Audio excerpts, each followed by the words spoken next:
حق مہر کا تعین یہ واجب ہے اور عورت کا حق ہے۔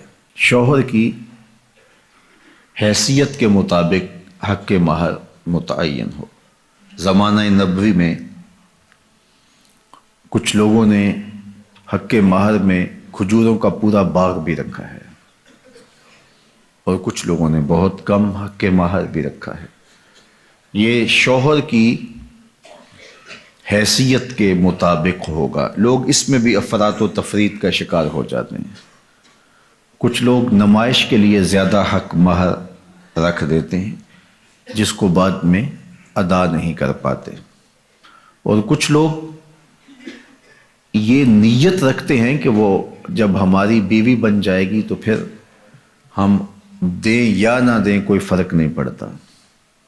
تو فرمایا گیا کہ جو حق مہر کے تعین کے وقت یہ نیت کرتا ہے کہ میں حق مہر ادا نہیں کروں گا وہ بدکار ہے۔ تو حق مہر حق بدعہ ہے، یہ عورت کا حق ہے اور اس کو ادا کرنا ہی ہوتا ہے۔ یہ شوہر کے ذمے قرض ہے، اگر وہ نقد ادا نہیں کر پایا تو پھر اس کے ذمے ادھار ہے۔ جب عورت چاہے مطالبہ کر کے اس سے وہ حق وصول کر سکتی ہے اور اس پر اس سے ناراض ہونے کی ضرورت بھی نہیں ہے۔ تو نہ تو حق مہر اتنا رکھنا چاہیے کہ جس کو ادا نہ کیا جا سکے۔ دوسرا اس کا رخ یہ ہے کہ کم سے کم حق مہر رکھا جاتا ہے۔ آج کل وہ کہتے ہیں لکھو جی شرعی لکھ لو۔ شرعی کتنا ہوتا ہے؟ کسی زمانے میں 32 روپے 10 آنے کہتے تھے اور آج کہتے ہیں 5000 روپے لکھ لیں جی۔ اچھا بیٹی والا بیچارہ بولتا نہیں، وہ مسئلہ شرعی جانتا بھی ہو تو پھر بھی نہیں بولتا، وہ ڈرتا ہے کہ یہ میری بیٹی کے سامنے نہ آئے۔ تو یہ زیادتی نہیں ہے؟ آپ کا بچہ اسکول کالج میں پڑھتا ہو تو 5000 روپے تو اس کو آپ دیں، تو وہ ایک مہینے کا خرچہ 5000 روپے نہیں لیتا،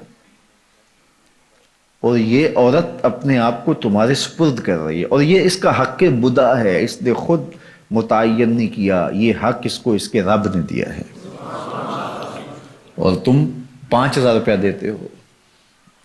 اور حیثیت تمہاری دیکھو، تمہارے انداز دیکھو۔ ایک دوست بتا رہا تھا کہ ایک آدمی نے جو ہے وہ کارڈ چھپوائے ہیں تو وہ 9000 روپے کا ایک کارڈ ہے، 9000 روپے کا۔ تو جو دوستوں کو بانٹے اس کا کل خرچہ 45 لاکھ روپے آیا۔ تو حق مہر بتاؤں تو آپ حیران ہو جائیں، تم نے اس خاتون کو اتنا بے توقیر کر دیا ہے، پہلے دن ہی تم نے اس کی قدر و قیمت کا لحاظ نہیں کیا، اس کی عزت افزائی نہیں کی۔ یہ اس کے لیے سادہ لفظوں میں سلامی تھی جو اس کو آپ نے نکاح کے ساتھ پیش کرنی تھی۔ تو یہ بات ذہن میں رکھیے کہ جو حق مہر ہے یہ حق بدعہ ہے، یہ عورت کا حق ہے اور یہ میرے رب نے مقرر کیا ہے اور یہ واجب ہے۔ جو ادا کرنا ہو وہ رکھنا چاہیے، نمائش کے لیے نہیں کہ بعد میں وہ ہماری بیوی ہوگی ہم دیں نہ دیں، نہیں، ایسا نہیں ہے۔ ہو سکے تو نقد دیں لیکن ادھار بھی کیا جا سکتا ہے۔ عورت چاہے تو معاف بھی کر سکتی ہے لیکن اس کو مجبور نہیں کیا جائے گا، لیکن شوہر کی حیثیت کے مطابق حق مہر ادا کیا جائے، رکھا جائے، نہ زیادہ کہ نکاح مشکل ہو جائے اور نہ تھوڑا کہ عورت بے توقیر ہو۔ تو مناسب حق مہر رکھا جائے۔